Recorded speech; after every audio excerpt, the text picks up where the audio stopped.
ne mai duka ne annan suna ta hayaniyansu kuma ikon Allah sai Allah ya zo ta irin kalli dai kwallon kafa da Allah mai cece kwallo saboda Allah kalli kwallo a barbanza shiririto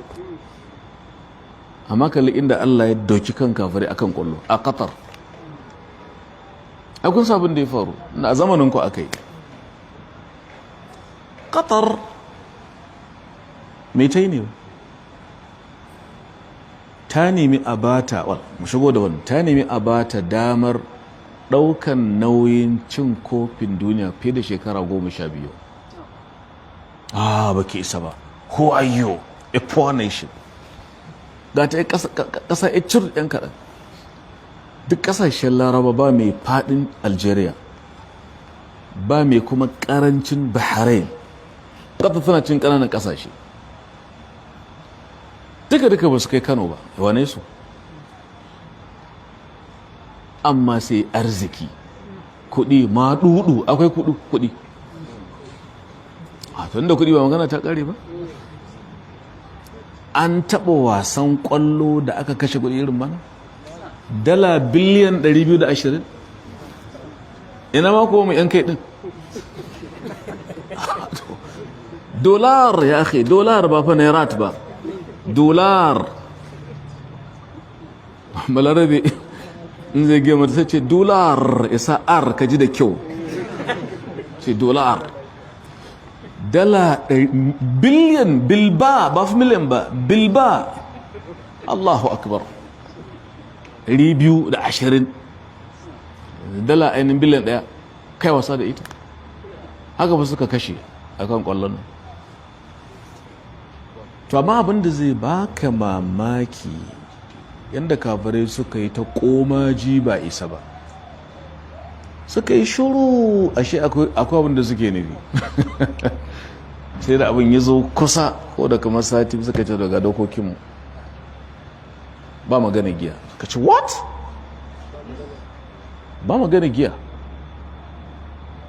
ba maganan waɗancan mutane masu aikin banza LGBTQ da sauransu misali LGBT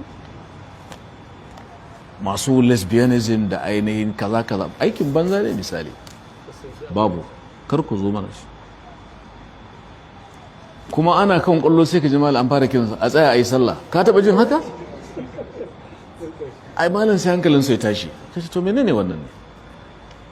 kalli kwallo dai a bar banza yau ta zama kamar waliya imana shi yasa ya tabbata a hadisi Allah in ya ga dama sai ya daga musulunci ko da mutum kafiri ne mutanen Germany da yake kafirai ne ba su da hankali sai yan kwallonsu suka taho kuma da ainihin alamar yan gay LGBT sun nuna taurin kansu nan take suka ba su oda kar ku kuskura ku sauka a airport na Doha get out ku fita suka na su sauka dole suka je dai suka cire wannan da suka zo shine suka dinga rufe bakin su ai kun ga team din su ai wai ai to an hana mana yancin abin baki ku dan an je kasar ku sai an bi dokokin ku ba ku sassautawa ku zo kasar mutane ku nuna gattarsa da girman kai to wannan sai yasa da yawa suka ce Qatar gashe gikin kyauta gashi dai kwallo ne aikin banza suka gaici fitaccen mai wa'azin nan dan kasar India Zakir Abdulkarim Naik ya je ko bai je ba ai wannan sai ƙara haukata su gwamnatin Modi ta India wannan din ta'adda wanda har kashin shanuci yake inda yana bauta masaniya sun sha kashe musulmi saboda mutum ya ci saniya kwarai saniya bauta mata suke hinduism suka yi mazakir duk ƙarya da suka yi suka ce ainihin yana money laundry suka rufe harkokin shi na da'awa IRF da ke Bombay da talabijin din shi Peace TV wai duk akan me dukiyan wa ya taba kuma duk wanda ya kalli manhajin karantarwarsa abinda ke damunsu ana ta musulunta da yawa 'yan addinin hinduism to wannan shine asalin laifin shi ko kai in ka rike musuluncin gaskiya kai mai laifi ne gari to kai laifin auren su mana ya suka tsira gun Allah ni so ka faranta musu Allah kuma ya gama da kai ya ranka da wani makhluki haka suka raba shi da ƙasar shi ta haihuwa suka janye mishi nationality din yanzu hakan nan bai sai ya shiga ainihin India ba kuma dan India ne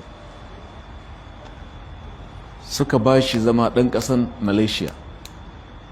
ba su kyale shi ba babban abin da ya dame su World Cup kofin duniya ku ce zai wa'azi sai suka dinga rauce ai dan ta'adda ne terrorist ne modi da yake ba shi da kunya ya je gun sarkin ainihin Qatar muna son a yi masa extradition hada shi da Interpol suka ce munki ga shi ya zo mawazi ni ba da labarin cewa an ta musulunta wannan kara kara ma labari gishi amma of course sun ba da labari da yawa sun musulunta wannan shanin Allah ne ai sai ga Usman al-Khamis mai hukubatu min at-tarikh shi ma yaje sai ga Sa'id al-Kamali fitaccen malamin na wanda ke karanta motsa da ka yaje Umar Abdul Kafi da yawa ne mal abin mamaki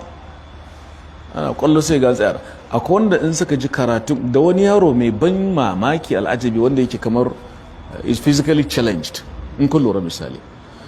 wannan ikon Allah ne kawai da yawa suke kasashen Laraba ku duba haka ya kamata in kun ga dama ku yi kira zuwa ga musulunci da kowace irin hanya da Allah ya baka akwai wani malami ko ya sunan shi na manci sunan shi ko Jamil Qutb ne ya taba tashi daga Masar ya je da'awa Brazil kun san abin da yi shi ma sai trust ake ce masa ko na kwallo malami da abin kwallo fa kuma sai taron da suka musulunta a je filin kwallo a daki kwallon sosai a dake ta sosai lokacin sallah to hayya ila salat suka ce this guy is enlightened wannan malami ya sa abin da yake haka hikimar da'awa ce yanzu kai kaji kai kwallon zuke in ba ta kama ba amma ka samu gidanka a keɓe banda bayyana tsiraici wannan babu laifi ai tsinka jiki ne amma a yanda take kwallo abinda nake cewa Allah yakan daga musulunci da duk abin da ya gada yanzu Qatar sun sa ta gaba su yi ta surutu ita kuma ta ce yau dutsen da ke robe sama ana rana ba duk su ƙara tsayarsu dutsen da ke tsakiyar teku a ƙasa ya sama ana rana kudi akwai ce da ɗan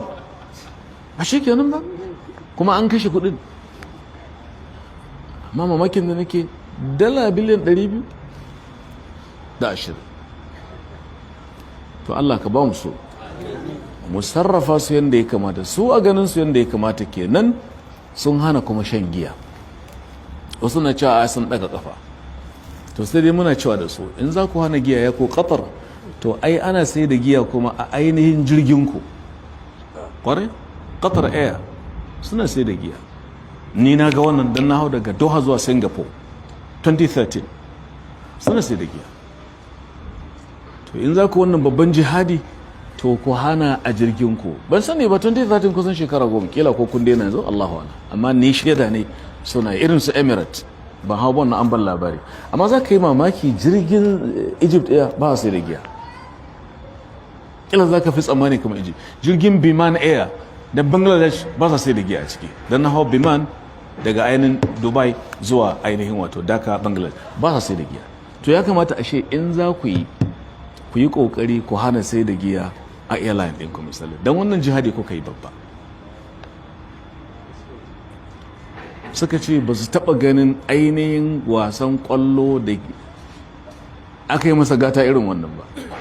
duk kujerar da wai za ka zauna ɗan ƙwallo an aje maka jaka cike da alkhairai kun gane duk kujera za ga abincin da kake bukata kila kuma da sauran bayani baka sani ba Allahu a'lam ƙwallo ashe kenan za ka iya amfani da abin da Allah ya hore maka wajen tare da balga inda take a wurin ba ta da kima ba ma yin ta duk abin da nake kallo a banga abin da na kasa ma sha'awar shi irin ƙwallo ba ya burge amma kalla sha'anin ubangiji. To Allah ka sa wannan zama shine alkhairi, ya zama kuma sababi da dalili na daga darajar musulunci da musulmi duk inda suke. Mu samu wajen kwana ko a lokacin ya cika? To shikenan za mu tashi mu sake